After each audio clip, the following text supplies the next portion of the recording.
भाई जिनमें सीएम बनने के गुण नहीं हो उनको पीएम कौन स्वीकार करने वाला है? वो लोग एंटी सनातन का सहारा लेकर ही सत्ता तक पहुंचने का प्रयास। मुख्यमंत्री पर अविश्वास इतना है, हर गठबंधन का ही नहीं, कोई ऐसा नेता नहीं जिनको इन्होंने तो अभी तक 3-3 बैठक होने के बावजूद जिस गठबंधन ने अभी तक कॉमन मिनिमम प्रोग्राम पे चर्चा नहीं की हो, वो लोग एंटी सनातन का सहारा लेकर ही सत्ता तक पहुंचने का प्रयास कर रहे हैं। वो लोग तुष्टीकरण की राजनीति को साथ कर, डिवाइड एंड रूल की पॉलिसी को अपनाकर वो लोग प्रयास कर रहे हैं कि किस तरीके से समाज में बंटवारा किया जाए और उस बंटवारे के माध्यम से सत्ता की कुर्सी तक पहुंचा जाए। यही सोच इस विपक्षी दलों के गठबंधन की अब रह गई है। जो बैठक हुई है और उसके बाद से एक तस्वीर वायरल हो रही है सीएम नीतीश कुमार की प्रधानमंत्री नरेंद्र मोदी के साथ। इसके बाद कयासों का दौर तेज हो गया, लगातार कयास ये लगाए जा रहे हैं कि एक बार फिर से एनडीए का हिस्सा सीएम नीतीश कुमार बन सकते हैं। क्या कहेंगे? भाई मेरे मुख्यमंत्री पर अविश्वास इतना है, हर गठबंधन का ही नहीं, कोई ऐसा नेता नहीं जिनको इन्होंने धोखा नहीं दिया हो, बिहार की जनता को जिन्होंने धोखा दिया हो।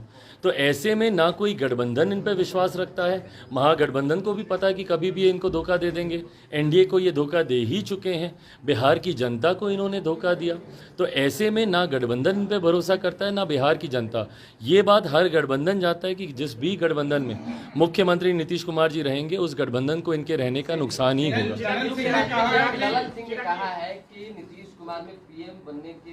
भाई जिनमें सीएम बनने के गुण नहीं हो उनको पीएम कौन स्वीकार करने वाला है? भाई कौन मान रहा है? विपक्ष ने एक जिम्मेदारी दी अभी तक मेरे मुख्यमंत्री को। विपक्ष भी जानता है कि भैया क्रेडिबिलिटी का इशू है, इन पे आप विश्वास नहीं कर सकते। तो गठबंधन में जब इनको कोई जिम्मेदारी देने को तैयार नहीं, बिहार की जनता ने इन्हें तीसरे नंबर की पार्टी बना दिया, आधे से ज़्यादा प्रत्याशी इनके चुनाव हार गए। ऐसे में देश की जनता इनको प्रधानमंत्री के तौर पर स्वीकार करे, ये होने नहीं वाला। लालू प्रसाद जी गए थे पूजा करने, उन्होंने कहा कि G20 से देश को क्या मिला, क्या कहना चाहेंगे आप?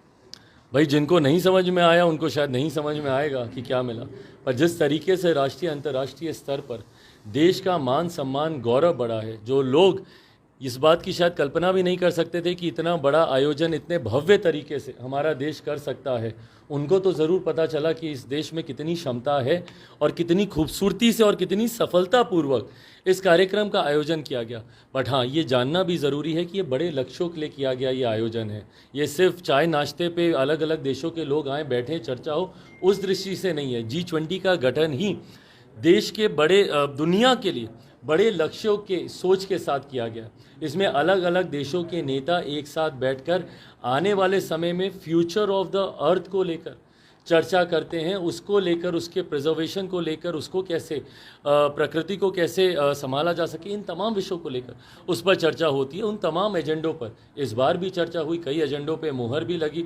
हम लोगों ने देखा किस तरीके से कनेक्टिविटी यूरोपियन कंट्रीज़ के साथ कनेक्टिविटी एशियन कंट्रीज़ की मिडल ईस्ट को जोड़ते हुए उस पर एक आम सहमति बनी। तो कई ऐसे बड़े एजेंडाज भी हैं जिस पे मुहर लगी, पर साथ ही में दुनिया ने हमारे देश के दम को देखा, देश की ताकत को देखा। एक अंतिम सवाल है सर, लालू यादव अभी मंदिर घूम रहे हैं। भाजपा ने कहा है कि कभी पोथी पत्रा जलाने वाले आज मंदिर घूमकर क्या संदेश देना चाह रहे हैं? चिराग पासवान क्या कहें? संदेश पहले इस बात का स्पष्ट करने की जरूरत है कि उन्हीं के गठबंधन के साथी जब सनातन पे सवाल उठाते हैं तो ऐसे में मंदिर घूमकर आपकी सोच और उनकी सोच में जो विरोधाभास दिखाई देता है, क्या आप उनकी सोच से सहमत हैं या वो आपकी सोच से सहमत हैं, ये गठबंधन में स्पष्ट करना जरूरी है।